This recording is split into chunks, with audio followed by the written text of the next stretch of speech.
교회들마다 많은 문제와 위험을 안고 있다는 것을 생각하지 않을 수 없습니다.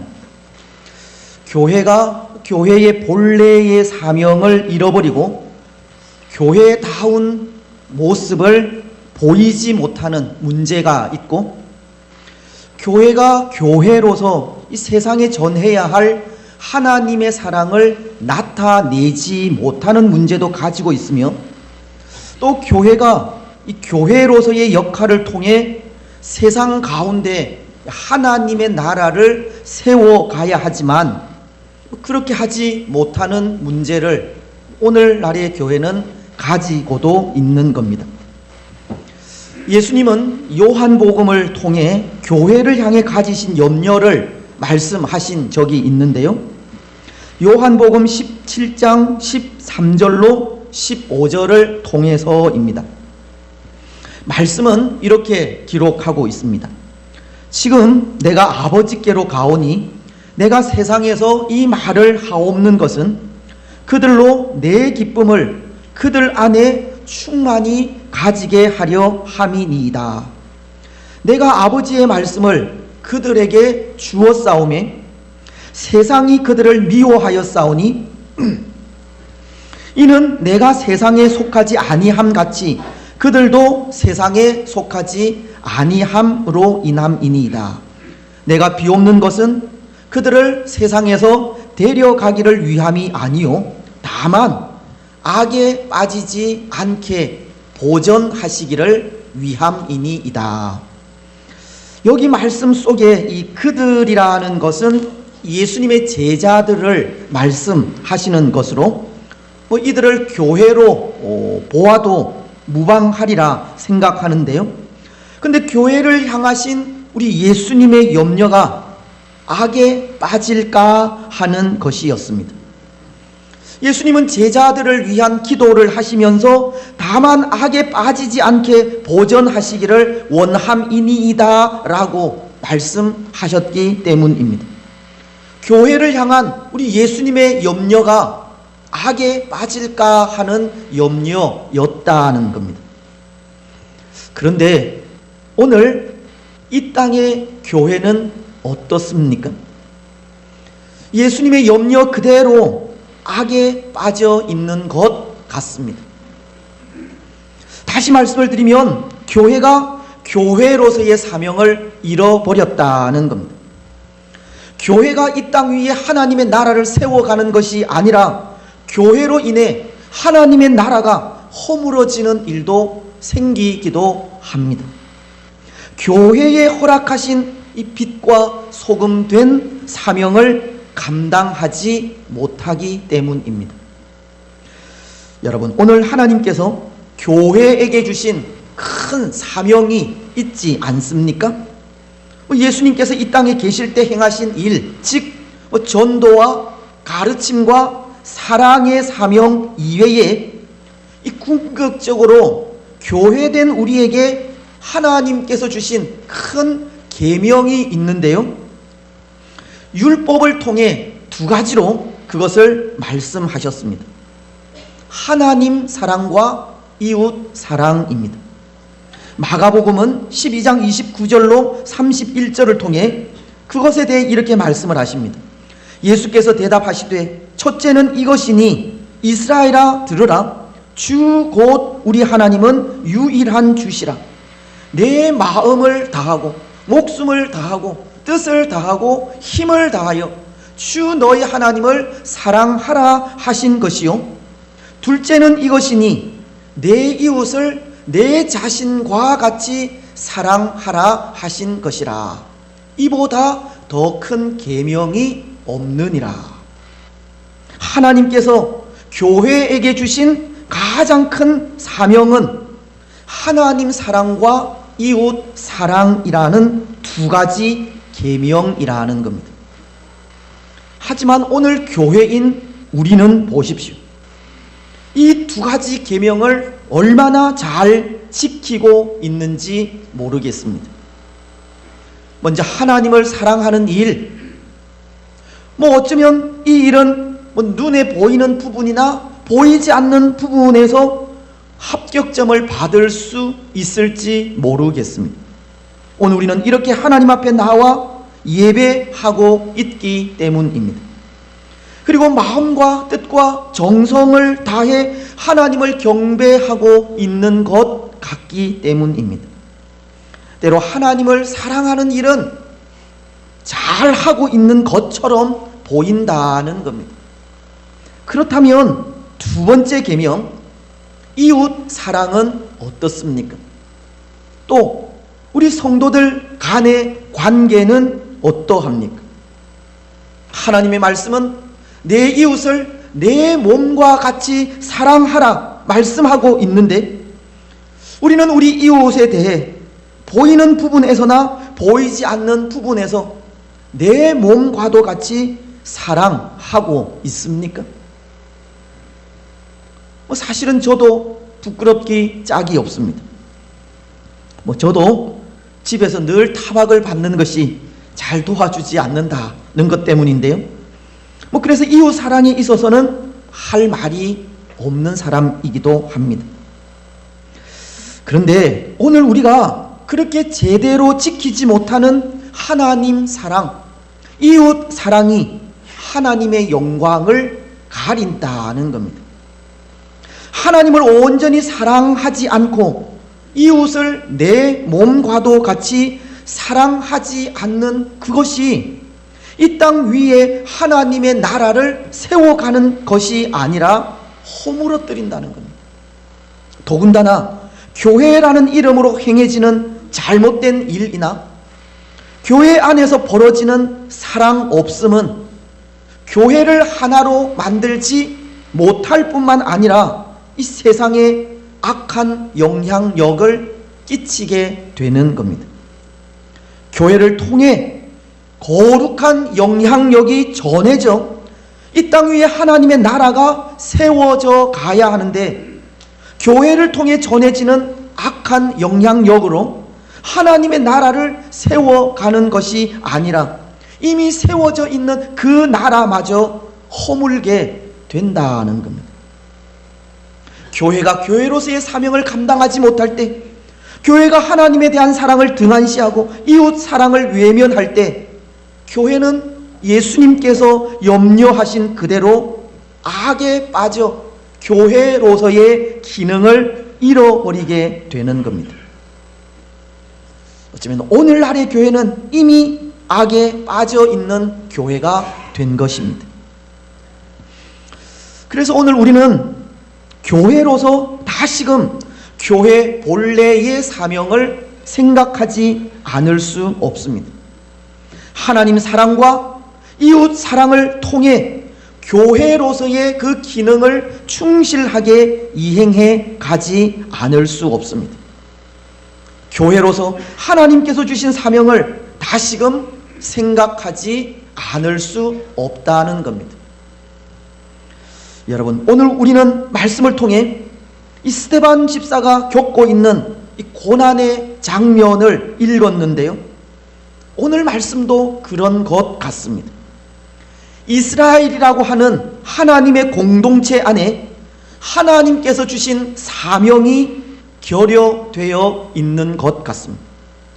하나님 사랑과 이웃 사랑이라고 하는 큰 계명 두 가지가 사라져 버린 것 같다는 겁니다. 이스라엘은 하나님에 대한 온전한 사랑과 사람들에 대한 진정한 사랑이 없다는 겁니다. 오늘 11절은 이렇게 말씀하고 있기 때문입니다. 사람들을 매수하여 말하게 하되 이 사람이 모세와 하나님을 모독하는 말을 하는 것을 우리가 들었노라 하게 하고. 지금 이 말씀은 이스라엘의 공회원들이 초대교회 7집사 중에 한 분인 스데반에 대해 그가 오늘 8절 말씀처럼 은혜와 권능이 충만하여 큰 기사와 표적을 민간에 행하게 되고, 또 10절 말씀처럼 그가 많은 학자들과 더불어 논쟁할 때 그 지혜와 성령으로 말함을 이기지 못하게 되자 이 사람들을 매수하여 모세와 하나님을 모독하는 말을 했다고 고소하는 장면의 말씀인데요. 이 말씀 속에서 이스라엘이라고 하는 하나님의 공동체 안에 하나님께서 주신 큰 계명 두 가지가 사라져 버린 것을 보게 된다는 겁니다. 먼저 오늘 이스라엘에게 하나님에 대한 사랑이 결여되어 있다고 하는 것은 다른 것이 아닙니다. 이스라엘은 하나님을 섬기는 하나님의 나라이지만 하나님께서 보내신 예수님을 믿는 일에 소홀히 하고 있기 때문입니다. 하나님을 사랑한다고 하는 이스라엘이 하나님께서 보내신 예수님을 믿지 않는다는 것은 결국 하나님에 대한 사랑이 결여되어 있다는 것을 가르치는 말씀이라는 겁니다. 예수님은 마가복음 12장 35절로 37절을 통해 시편 110편의 말씀을 인용하여 가르치신 적이 있습니다. 마가복음은 그 인용한 말씀을 12장 36절을 통해 이렇게 말씀을 하십니다. 다윗이 성령에 감동되어 친히 말하되 주께서 내 주께 이르시되 내가 내 원수를 내 발 아래에 둘 때까지 내 우편에 앉았으라 하셨도다 하였느니라. 예수님은 성령에 감동된 다윗이 장차 오실 예수님에 대해 주라고 하는 표현을 하므로 예수님이 하나님께서 보내신 하나님의 아들이요 메시아이심을 인정하고 있다는 것을 말씀하고 있는 겁니다. 그런데 예수님께서 이 말씀을 하신 것은 당시 이 서기관들에게 하나님에 대한 사랑이 없다고 하는 이 책망을 하기 위해서입니다. 여러분, 예수님 당시 서기관들은 이 율법에 정통한 자들이었지 않습니까? 이 말은 서기관들은 다윗이 시편 110편을 통해서 무엇 때문에 주라고 했는지, 또 다윗이 주라고 한 분이 누구인지 알고 있다는 겁니다. 다시 말씀을 드리면 다윗이 주라고 하신 분은 이 장차 오실 예수님을 의미하고, 그래서 서기관들은 이미 이 땅에 오신 예수님이 하나님께서 보내신 메시아이심을 알았다는 겁니다. 하지만 그들은 예수님을 하나님의 아들이요 메시아로 인정하지 않고 있는 겁니다. 예수님은 바로 그것을 책망하시는 겁니다. 결국 이 말씀은 율법에 정통한 서기관들은 이미 구원자로 이 땅에 오신 예수님을 영접하고 인정하는 것이 하나님을 사랑하는 일이지만, 예수님을 인정하지 않고 영접하지 않은 것은 하나님을 사랑하는 마음이 없기 때문이라는 것을 말씀하신 겁니다. 하나님을 사랑한다고 하면서 하나님께서 보내신 메시아 예수님을 믿지 않은 것은 하나님을 사랑하는 모습이 아니라는 겁니다. 여러분, 오늘 스데반을 향해 고소하는 무리들도 마찬가지입니다. 그들 역시도 하나님을 믿는 사람들입니다. 하나님을 사랑한다고 하는 사람들입니다. 그러기에 그들은 스데반이 믿는 예수님에 대해 이 스데반과 더불어 논쟁까지 한 것입니다. 9절 하반절이 말씀하지 않습니까? 스데반과 더불어 논쟁할세.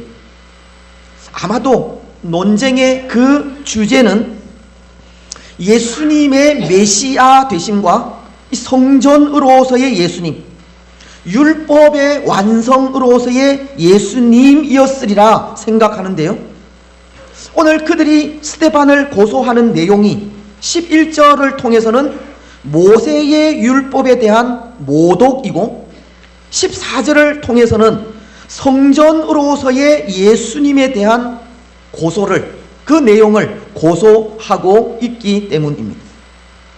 스데반과 논쟁한 이들 역시도 하나님을 사랑하고 하나님을 믿는 사람들이었기 때문에 스데반과 논쟁을 했다는 겁니다. 하지만 이들은 스데반이 지혜와 성령으로 말함을 이기지 못했다라고 합니다. 10절 말씀인데요. 스데반이 지혜와 성령으로 말함을 그들이 능히 당하지 못하여. 무엇을 전하려고 하는 말씀이겠습니까? 여러분, 이것은 이들이 그 성령의 인도하심에 마음의 문을 닫았다는 것을 말하는 것입니다.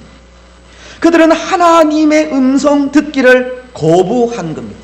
즉, 이 말은 하나님에 대한 그들의 사랑이 식은 것을 증거하는 겁니다. 왜냐하면 하나님은 성령을 통해 예수님에 대해 가르치시고, 성령을 통해 예수님이 구원자이심을 증거하시며, 성령을 통해 하나님의 사랑을 나타내시는데, 이들이 성령께서 스데반을 통해 말씀하실 때 그것을 이기지 못했다는 것은 성령께서 말씀하시는 하나님의 음성을 듣지 않았다는 것으로 하나님에 대한 사랑이 식어 있는 것으로 밖에 생각할 수 없는 겁니다.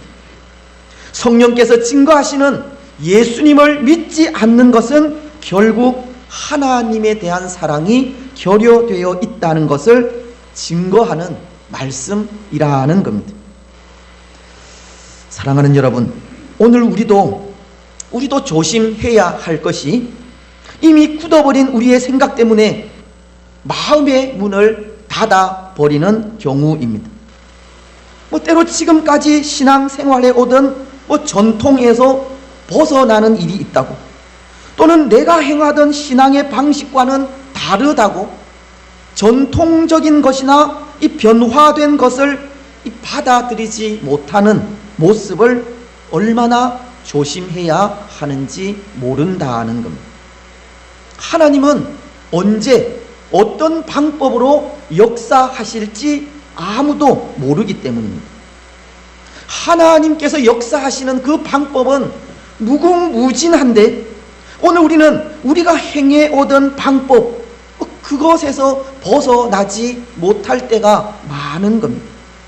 하지만 그것은 온전히 하나님을 아는 모습도 아니고 하나님을 사랑하는 모습도 아닙니다. 때로 하나님에 대한 사랑이 식어 있을 때 그런 경향이 나타나기도 합니다. 하나님에 대한 사랑이 식어 있을 때 우리의 것만을 고집하는 경우가 있다는 겁니다. 그래서 오늘 우리는 하나님에 대해 항상 우리의 귀를 열어야 하고, 우리의 마음의 문을 열어야 하고, 우리의 눈을 떠야 합니다. 모든 방면에서 다양하게 역사하시고 다양하게 인도하시는 하나님을 만나야 한다는 겁니다. 오늘 우리가 성령 앞에 마음의 문을 열어야 진정으로 하나님을 사랑하는 모습이라는 겁니다. 하지만 오늘 이스라엘은 그렇지 못한 겁니다. 그들이 성령의 지혜로 말하는 스데반을 이기지 못한 것은 성령 하나님께 마음의 문을 닫아버린 것이고, 하나님에 대한 온전한 사랑이 식어 있었기 때문에 그런 겁니다. 사랑하는 여러분, 오늘 하나님에 대한 우리의 사랑은 어떠합니까? 때로 하나님을 향한 우리의 사랑도 식어 있는 것은 아닙니까? 그래서 하나님의 음성이 들려짐에도 우리의 눈과 귀와 마음이 닫혀 그 음성을 듣지 못하고 있는 것은 아닙니까?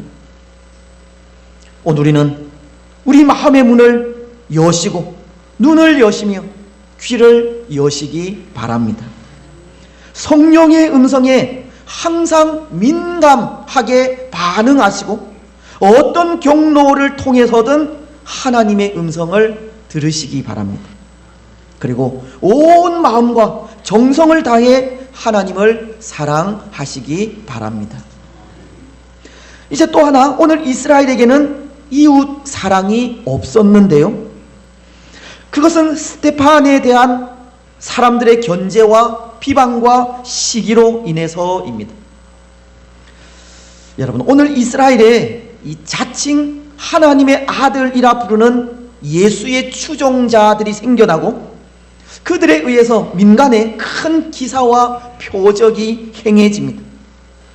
예수의 추종자들에 의해 이전에 없었던 나사렛 예수교라고 하는 공동체가 생겨나고 새로운 변화가 이스라엘 내에 일어나게 되었습니다. 그런데 이런 일련의 사태를 보면서 당시 유대교의 지도자들은 어떤 반응을 보이게 됩니까? 물론 그 중에는 은밀히 예수님께 찾아온 사람도 있었고 사도들이 복음을 전할 때 많은 제사장들도 믿고 주께로 돌아오는 역사가 있었지만 이 대부분의 유대교 지도자들은 곱지 않은 시선으로 바라보게 되었습니다. 특히 오늘 말씀은 스데반이 지혜와 성령으로 말하는 것을 종교 지도자들이 당하지 못하자 이 사람들을 시켜서 이 스데반을 비방하게 하지 않습니까? 하나님과 모세를 모독하는 말을 했다고 공의 앞에 고소하게 만든 것입니다. 이 유대교 지도자들의 마음속에는 예수님을 증거하는 스데반에 대한 시기로 가득 차게 되었다는 겁니다. 기존의 질서를 허무는 한 사람에 대한 미움이 가득하게 되었다는 겁니다. 그래서 그들은 이 스데반을 비방하고 고소하게 된 것입니다. 여러분, 이런 모습들을 볼 때 우리 사람들은 다 똑같은 것 같습니다. 그럴 수밖에 없는 것이 우리 인생인 것 같습니다. 견제하는 마음, 시기하고 질투하는 마음, 뭔가를 보이는 그대로 보지 않는 마음, 인정하지 않으려는 마음, 비방하는 마음, 누구를 막론하고 우리 마음속에는 그런 마음이 있다는 겁니다. 아니, 사탄은 우리 마음속에 그런 마음을 심고 이 교회가 하나 되는 것을 방해하고 있는 것 같습니다. 하나님의 교회가 더 이상 성장하지 못하도록 사탄은 미움을 우리 마음속에 심고 있다는 겁니다. 사도 바울도 얼마나 많은 비방과 시기를 받았습니까? 특히 그에게는 한 가지 약점이 있었는데요. 그것은 사도가 아니라는 점입니다. 사도라는 것은 예수님께 직접 가르침을 받고 같이 생활하며 같이 활동한 사람들 중에 선택되어진 제자를 말하는 것으로 헬라어로 하면 아포스톨로스라고 하는데요, 위임받은 자라고 하는 의미의 말입니다. 그런데 바울은 예수님께 직접 배운 적도 없었고 같이 생활한 적도 없었기 때문입니다. 바울을 시기하는 무리들은 바로 그 문제를 트집 잡은 겁니다. 바울은 사도도 아니면서 사도라고 칭한다고 얼마나 많은 고통을 주었는지 모릅니다. 그래서 바울은 이 문제로 마음에 너무나도 많은 상처를 받게 되었습니다. 하지만 그는 그럼에도 자신의 사도됨이 하나님으로부터 왔음을 고백하면서 이런 고백을 했습니다. 갈라디아서 1장 1절입니다. 사람들에게서 난 것도 아니요, 사람으로 말미암은 것도 아니요, 오직 예수 그리스도와 그를 죽은 자 가운데서 살리신 하나님 아버지로 말미암아 사도된 바울은 자신에 대한 견제와 시기와 비방 속에서도 꿋꿋하게 사도로서의 사명을 감당했다는 겁니다. 여러분, 오늘 스데반도 그런 견제를 받고 있는 겁니다.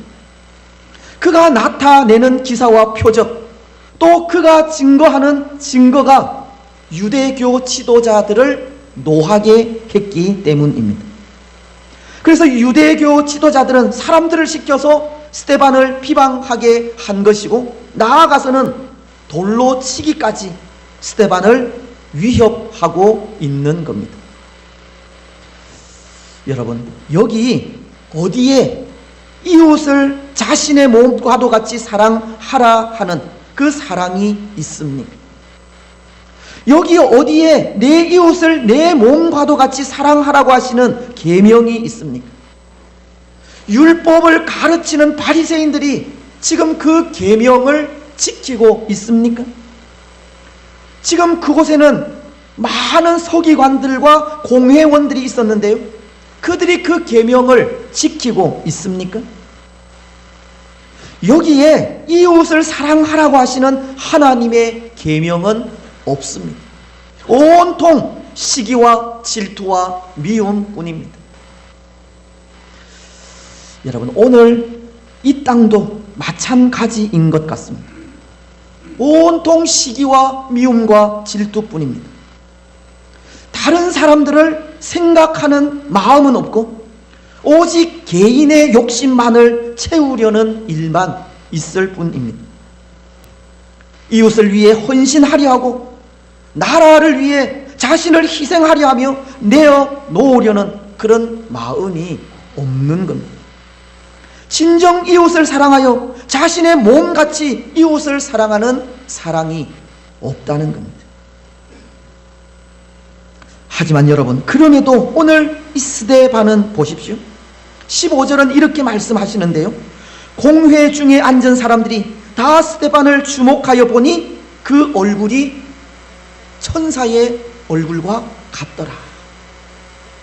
스데반은 자신을 비방하고 자신에게 압력을 가하는 사람들 앞에 천사와도 같은 얼굴을 하고 있었습니다.